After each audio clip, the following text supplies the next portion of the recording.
Hello and welcome to another episode of the Damn Good Podcast. This show is going to take you for a ride. We're going to go through my life as it happens, talk fitness, business, mindset, strategy, and tactics. The big question: what do I need to know today to get better tomorrow? I'm Dillon Mitchell, and this is the Damn Good Podcast. Hey guys, welcome back to another episode of the Damn Good Podcast. Today, I am going to talk about jealousy in a way, and jealousy maybe not in the way that you're thinking of.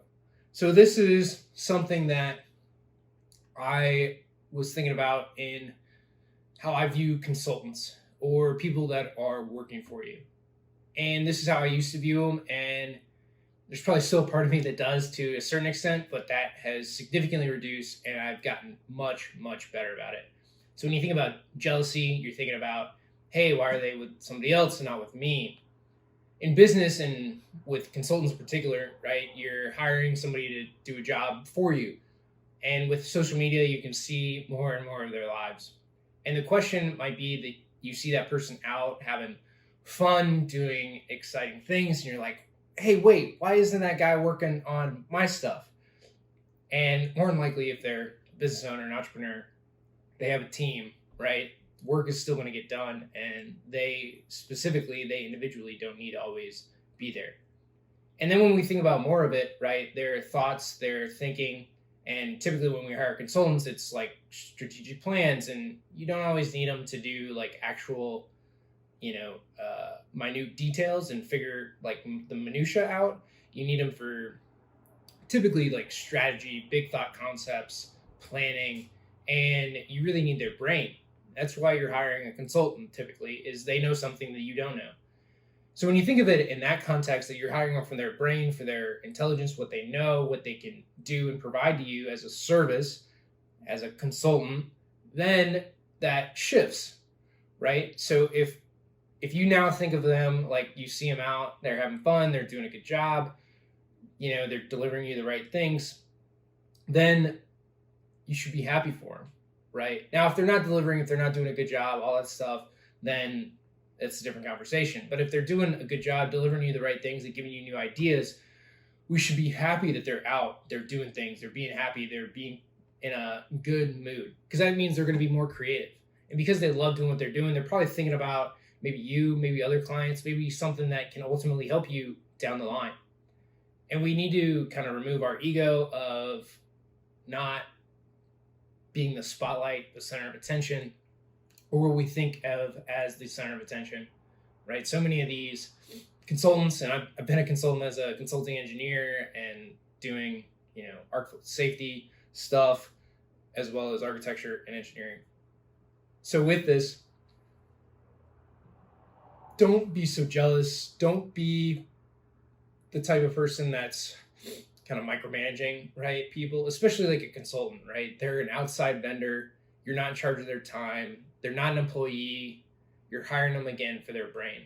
So the smarter, the happier, the healthier they are, the better they can provide a service to you.